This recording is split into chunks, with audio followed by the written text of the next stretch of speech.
Pour l'instant, c'est ici et maintenant. Ici et maintenant.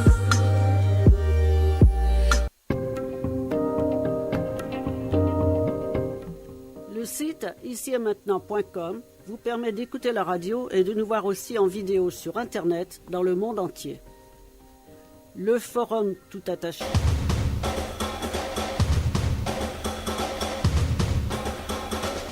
Vous écoutez Radio Ici et Maintenant sur 95.2 FM et dans le monde entier par Internet, icietmaintenant.com. L'humeur du temps, présentée par David Abbassi, écrivain et historien, tous les lundis et chaque dernier samedi du mois dès 23h. Vous avez la parole pour vous exprimer et poser vos questions en composant le 08 92 23 95 20. Bonsoir à toutes, bonsoir à tous. Comment allez-vous, mes chers amis? J'espère que vous allez bien. C'est le mois de juin 2017 qui a commencé, c'est le lundi. Comme tous les lundis, David Abbassi avec vous. Alors, quoi de neuf? Beaucoup de neuf. Et alors, je ne sais pas par où on va commencer. Par l'attaque terroriste en Angleterre. Ça ne se termine pas, il y a les élections. Alors, l'histoire de Qatar, embargo, on peut le nommer embargo. Les pays arabo-musulmans, alliés avec Arabie Saoudite, ils ont coupé leurs relations avec le Qatar. C'est qui le Qatar? C'est un petit pays, tout petit pays, émirat, mais c'est très important économiquement. Je ne sais pas si vous savez ou non les investissements qu'ils ont dans le monde entier, surtout en France. Alors même si vous avez des informations à ce sujet, vous pouvez nous donner, mais ce qui est très important, c'est ça que je veux vous dire ce soir. Vous savez, Qatar, pourtant que c'est une toute petite émirat, trop petit, mais c'est très important dans l'économie mondiale, surtout en France. Lagardère, Disneyland, Vivendi, Total, c'est Qatar qui a beaucoup de parts, et on peut dire que c'est le propriétaire de Qatar, enfin.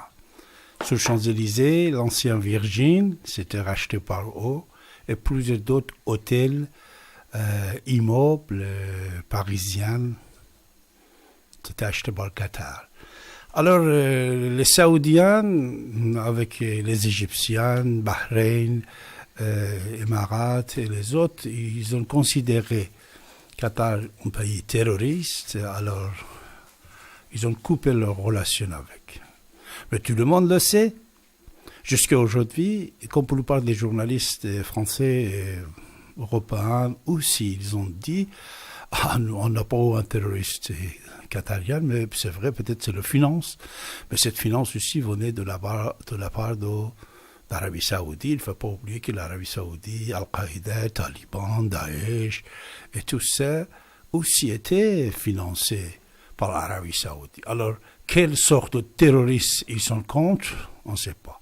Imaginez-vous que même en Égypte, Anwar Sadat s'était assassiné par des terroristes égyptiens.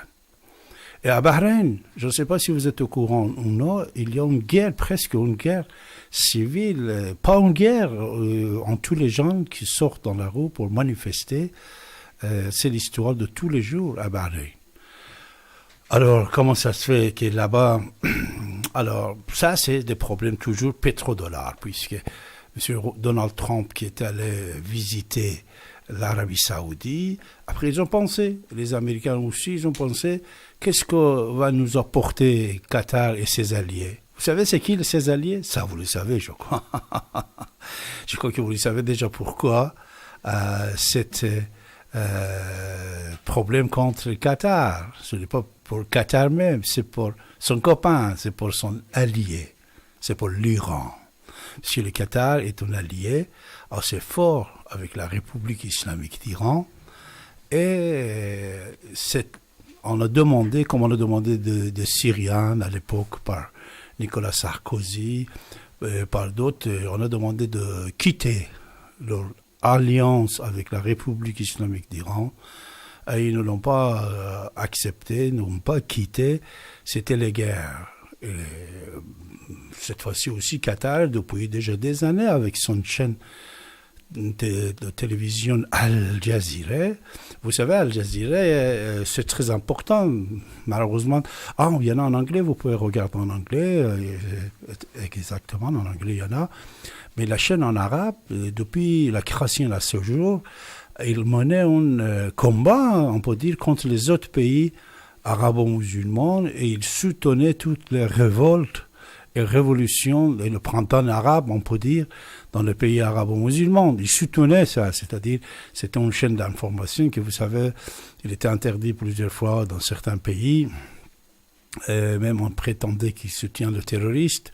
Mais après le printemps arabe, l'histoire a été changée. Al Jazeera, c'est une chaîne, mais c'est une armée de publicité, propagande, que les Saoudiens et leurs alliés n'aimaient pas. Plusieurs fois, on était obligé de virer les correspondants d'Al Jazeera, de l'Égypte et d'autres pays. Alors, Qatar, une chose que vous ne savez pas, et c'est David qui va vous informer ce soir, et je vais vous dire, qui est très important, c'est l'histoire vraie de Qatar. Actuellement, vous savez, un jeune homme de 37 ans, il est le prince de cette principauté, il gère le Qatar, le patron de Qatar. Parmi, j'ai oublié tout à l'heure de vous dire que c'est PSG aussi, c'est toujours Qatar. Le prochain jour, Coupe du Monde va être jouée également chez eux. Vous vous rappelez à l'époque de Sarkozy, qu'est-ce qu'on a dit? On a dit qu'il avait démarché de l'argent, comme quoi ils ont obtenu ça, etc., etc. C'est-à-dire que Qatar, c'est un pays assez important économiquement. Alors, depuis les années 50 à ces jours, 3 fois, le prince de ce pays a été changé. Au départ, c'était M. Khalifa, prince Khalifa, Cheikh Khalifa.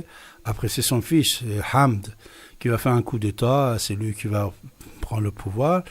Et depuis déjà quelques années, 2003, c'est prince Tamim qui a pris la place de son papa. Jassem, son frère, il était désigné comme successeur de son père, mais après, c'est Tamim qui devient successeur de son père, il prend la place depuis quelques années. Mais dans les 3 changements de 2 pouvoirs, on peut dire, à Qatar, une femme avait un rôle assez important. C'est cette femme qui était derrière tous ces changements, et surtout changement de situation là-bas, puisque là-bas, vous savez, par rapport à l'Arabie Saoudite et d'autres pays, les femmes, ils ont un peu plus de liberté. Et les problèmes que vous rencontrez, c'est-à-dire les femmes et la société et l'intégrisme musulman que vous rencontrez à Bahreïn, à Koweït, en Arabie Saoudite, et tout ça, vous ne le voyez pas à Qatar. Et tout ça, c'est grâce à une femme. Cette femme, qui était la femme de père, qui est toujours vivante, la femme de père du prince actuel, elle s'appelait Zohreh Sadeghi. Zohreh Sadeghi, on l'a nommé également Cheikh Maouza, mais son vrai prénom, c'est Zohreh Sadeghi. Zohreh Sadeghi, elle est 3e femme de l'ancien patron de Qatar. Et l'ancien patron de Qatar, le papa de Tamim, le papa de prince actuel, il avait 4 femmes et 27 enfants. Mais Tamim, il a 3 femmes et 7 enfants. 7 enfants, et Tamim, il a 37 ans, Et c'est sa mère qui l'a placé d'abord comme successeur. Après, ils ont fait presque un coup d'État. Elle a pris la place de son père. Son père, c'est-à-dire Monsieur Hamd, à l'époque, il voulait prendre 5e femme, une fille de 17 ans. Il a proposé de donner 7 milliards de dollars à sa femme, qui est toujours la femme de prince actuel, pour qu'il autorise ce mariage. Mais il n'a pas autorisé. À l'époque, il a fait un grand scandale ébrouillé dans les médias. Même il y avait d'autres princes, d'autres présidents de la République qui sont intervenus pour changer la vie de Monsieur Hamd, pour laisser tomber cette fille de 17 ans. Mais il a insisté de se marier avec cette fille. Et voilà, 7 milliards de dollars avait donné à sa femme pour qu'il quitte le palais, aller aux États-Unis, un château là-bas aussi, il avait préparé, etc., etc. Mais tout ça, ça n'a pas marché, et c'est M. Hamd qui a quitté, on l'a obligé de quitter le pouvoir, et le fils de Zohreh, princesse Zohreh Sadeghi, a pris place, et il est ami de Qatar actuellement. Il parle 3 langues, il parle français, anglais et l'arabe. Alors, c'est qui? C'est Madame Zohreh Sadeghi. C'est très important, puisque quand il devient le fiancé de prince M. Hamd, son père, il est en prison à Qatar. Son père, c'était un grand opposant, un milliardaire, mais opposant au régime de Qatar, en prison. C'était un jour comme aujourd'hui, au mois de Ramadan. Un jour au mois de Ramadan, en Angleterre, Hamd il est allé là-bas, dans une réception de mois de Ramadan, futur, c'est-à-dire au moment qu'on voulait manger le soir, il s'approche un prince, il était très charmant, il est toujours charmant, je crois qu'il fait 1m90, 2 mètres de taille, c'est pour ça que même Tamim, il est grand. Alors, tout de suite, l'histoire de l'amour et l'histoire de mariage. Et après, son père qui était en prison, il devient un grand allié du régime de Qatar. Cette alliance a joué très très fort aussi. Mais c'est qui? Le papa est Zohreh Sadeghi d'origine, qu'on ne dit pas, peu de gens le savent. C'est une fille d'une famille iranienne qui vient de la ville de Shiraz. C'est-à-dire M. Tamim, prince Tamim, il est d'origine iranienne, sa mère elle vient de Shiraz.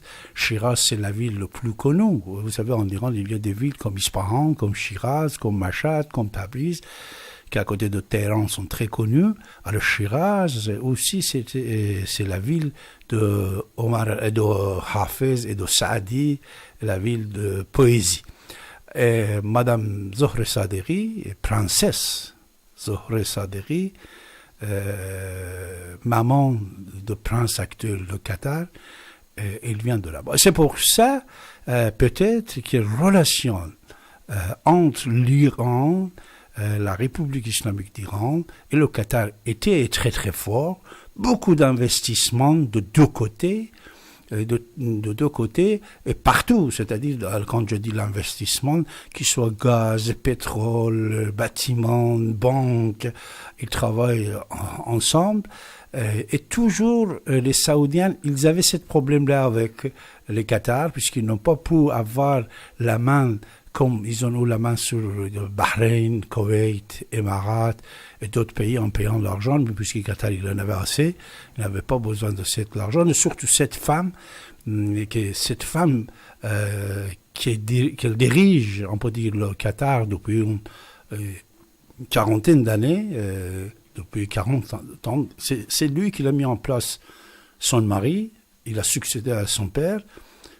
C'est lui qui a mis son fils à la place de son mari. Et c'est elle, cette femme-là, actuellement, qui va faire face à cet problème avec les pays arabo-musulmans. Mes chers amis, vous écoutez votre radio, ici maintenant sur 95 FM. Comme vous savez, comme d'habitude, vous avez la parole en composant le 08 92 23 95 20.